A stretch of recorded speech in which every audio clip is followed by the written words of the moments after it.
To offer to business that hasn't been shown before. You know, I have a whole energy that represents not just black youth, but white youth, Mexican youth, you know what I'm saying? That change right before you go from being 18 and unresponsible to when you go to being like 21, 22, and the whole world's on your shoulders.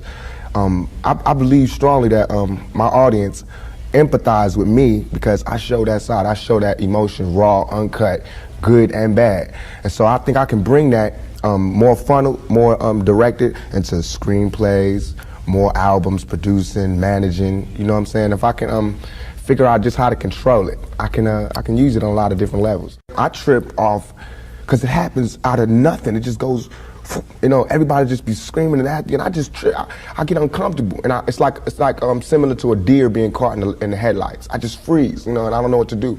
I don't know if I should be what they want me to be, or if I should make them hate me so they can stop. You know, like say something mean so they can just stop. But I'm just like caught in the middle of it because you can't. I mean, no one can do that. Police can't do that. They can't stand in front of all those people and control them with a gun and mace and all that. So me with just words, it's like a battle to find the right words to say at the right time. I'm curious, when you think about the idea that you do have that kind of control over so many people, in one sense, the whole idea of being a role model comes up in the imagery. And a lot of people who know you, and I talked to them beforehand, suggested that, hey, you know, when you meet him, he's going to be something entirely different than you imagine and what the media is portraying him. What about that idea that you have been portrayed, and sometimes, I mean, to be honest, you like the portrayal of you just hard, thug. That's right. Don't step on me. That's right. You're in trouble. That's right. Yet there's another side to you too. What about that idea that you've got to be able to figure out where you're going? To me, it's like it is my sensitive side that likes to blow up the hard side, because if my image or my reputation could stop a confrontation before it happens, I'm fine. You know what I'm saying? I know how it is day to day. It's a constant man ego check going on in this street, in this world. So part of that is just like, you know, that's my resume. But as far as the media, they look at it as something different. They don't care about my resume. They don't care about me not getting in trouble. It's just another story, you know, and it's a real story. They don't have to pay for it, and they're gonna milk it for all it's worth. As far as people, they want me, when they first see me, to humble myself. They want me to be like this and da-da-da, just because they're scared of me. But I don't feel like that's my job, to humble myself, to show you that I'm not a threat. I'm not a threat, unless you're a threat to me. You know what I'm saying? So when people say, when you meet Pac, he's different than he is, because when somebody one-on-one, anybody one-on-one, I believe, honestly, that I can talk. I believe that I have the ability to reason, I have logic, I have compassion, I have understanding. If we talk, there's no problems. You know what I'm saying? But that's not what happens. People use what they heard in the media, and that's how they come at me. And then, you know, we got to clash. One of the things that you read in the media is that you're angry, that you personify your generation, that you just got some angry folks out there, and you're one of them. I'll put it to you. Are you angry? Are you angry with what you see society is about? Yeah, I'm extremely angry, confused.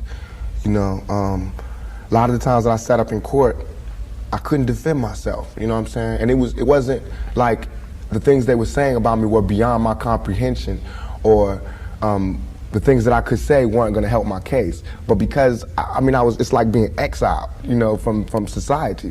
And that's how I feel. And this whole, the anger comes from, I'm tired of waiting for my past to get into society. All I ever wanted to do was make me and everybody around me feel more comfortable about where we were. You know what I'm saying? About the places that we stayed. This is our home base. Let's build it up. Let's be happy about where we come from. You know what I'm saying? Instead of trying to assimilate and get a pass key to where they at. You know what I'm saying? Not to say that everything needs to be separate, but we gotta find pride in ourselves. You know what I'm saying? And once you get the pride, like damn near 2 seconds after the pride comes anger.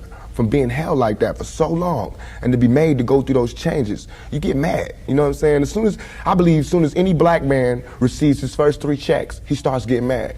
Because it's not about the necessity of having to have a job and having to pay and having to do that. You don't care no more about the smiles and the, yes, massa, because you done got paid.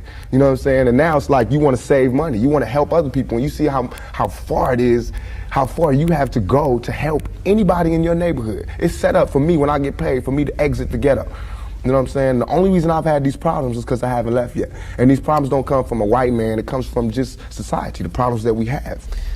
Let me put this to you. A lot of people tell me Tupac is, for the most part, a nice guy.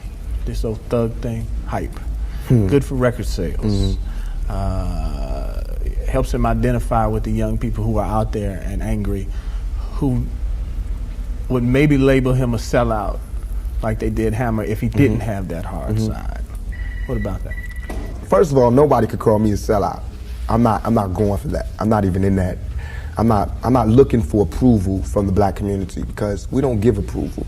You know, we don't really do nothing but exist. So it's not like black people could tell me, you a sellout or you true blue. You know what I'm saying? It's not that. I'm not even caught up in that.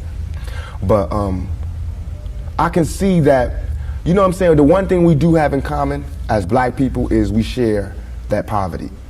So the thug side is more closer to the poverty than me being rich. You know, how can I come to any community center, you know what I'm saying, sporting a Rolex Presidential, all these diamonds, and be like, look, we, you know what I'm saying, gotta.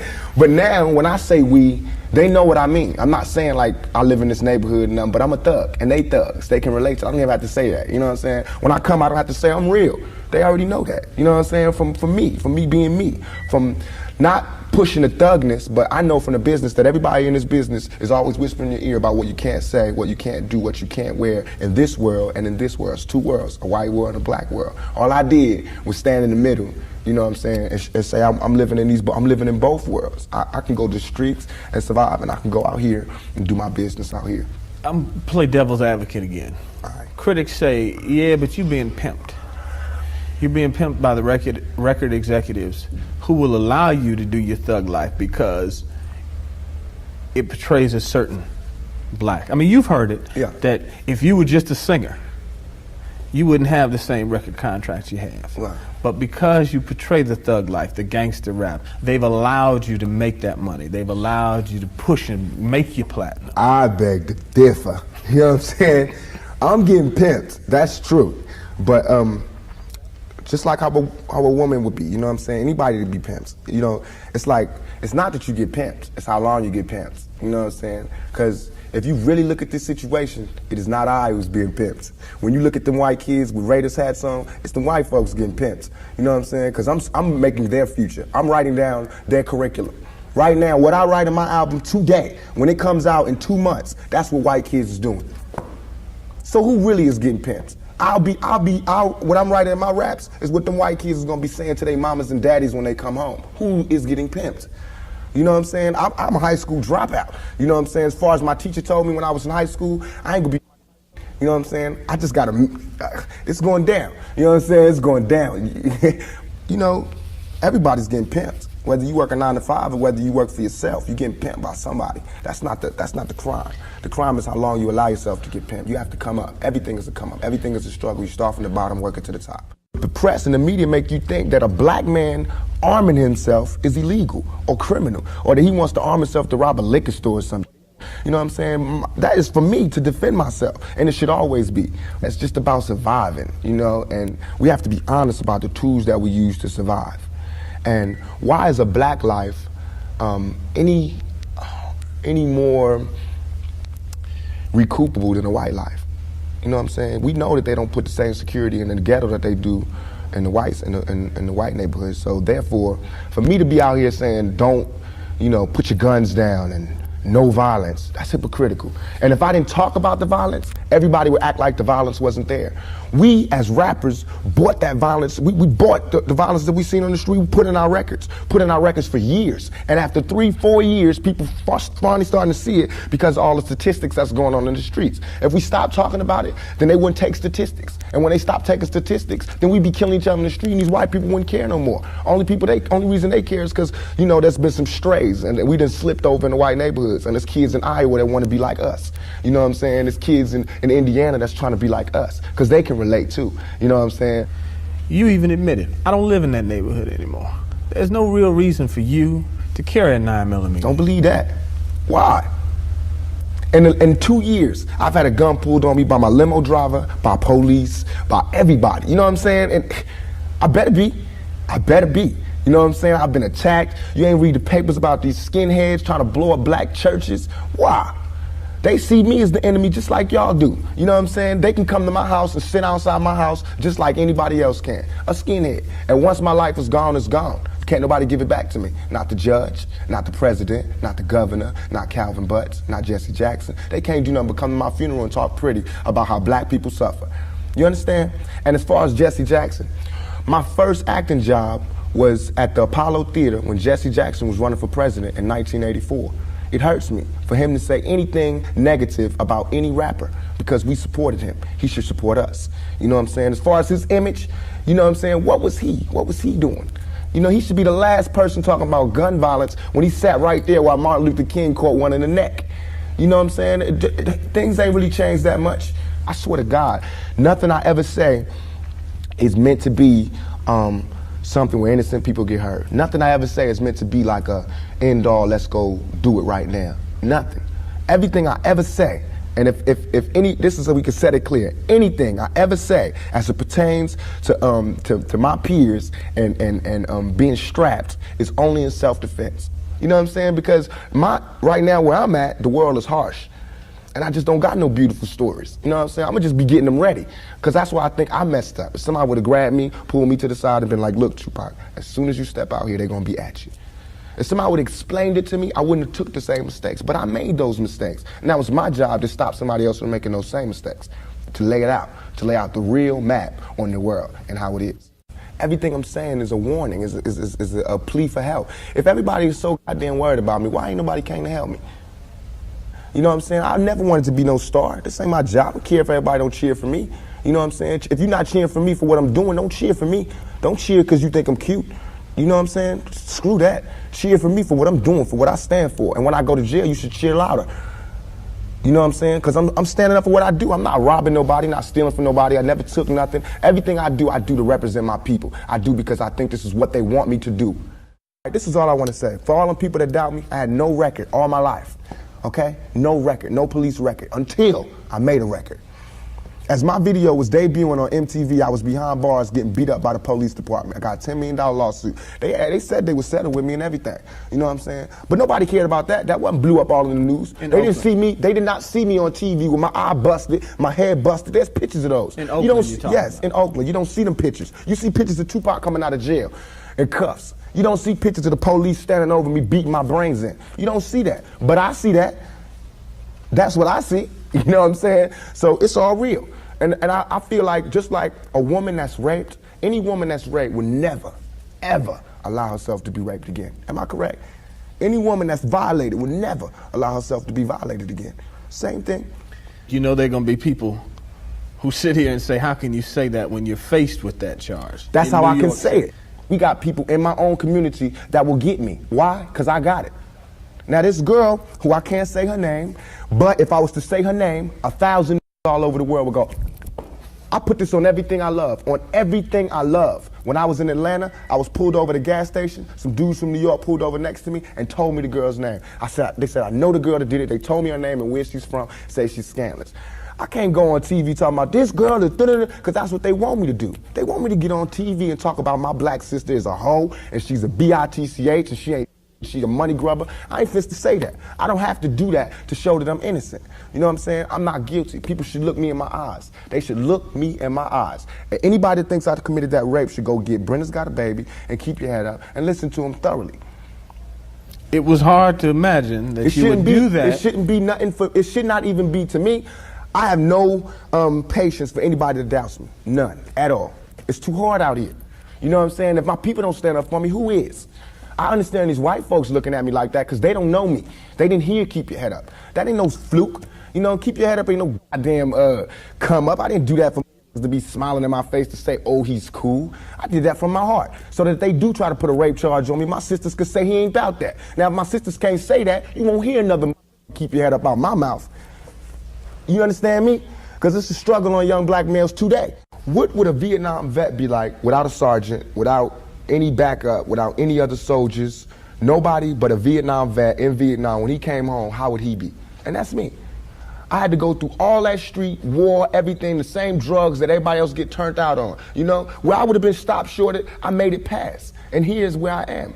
But because I made it past, I missed some lessons. You know what I'm saying? And you can see the lessons that I missed when you talk to me. You can see where I haven't had a father when you talk to me. You know what I'm saying? You can see where I spent a lot of my time in the streets when you talk to me. Because the words that I say are not words that come from a mother's mouth or a father's mouth. It's words that comes from a pimp's mouth or a prostitute or a hustler or a drug dealer. You know what I'm saying? But to me, these were my role models. How much of that, though, in terms of growing up without a father, sometimes not being with your mother, do you lament on and look back and say, damn, I missed something big? Everything. I know for a fact that had I had a father, had I had someone, and I hate saying this because white people love hearing black people talk about this, but had I had a father, had I had some of these opportunities, I'd have been able to help my mother more. She wouldn't have went the road she went. I could have been a better son. You know what I'm saying? She wouldn't have went that road. It was the absence of my father. You know what I'm saying? I'm dealing with him being daddy not being there. My mother's dealing with him being my man not being there.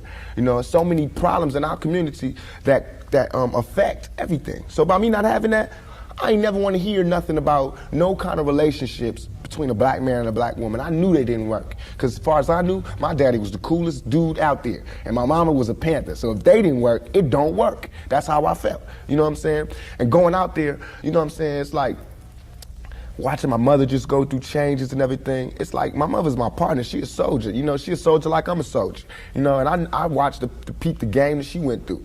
If I would have went the same way my mother went, had not she did her route and showed me where it went wrong with her. My mother always told me, don't you ever just volunteer yourself to our people, because they'll use you. That's what they do. You know what I'm saying? She also told me to follow my heart and for me to be the leader. But it's interesting to see just the change in your face, your reaction, your thought process. That's all I ever wanted to do. Ask my mama. I wanted to go to college. I went to school all the way and was ready to go to college. The only thing that stopped me was money.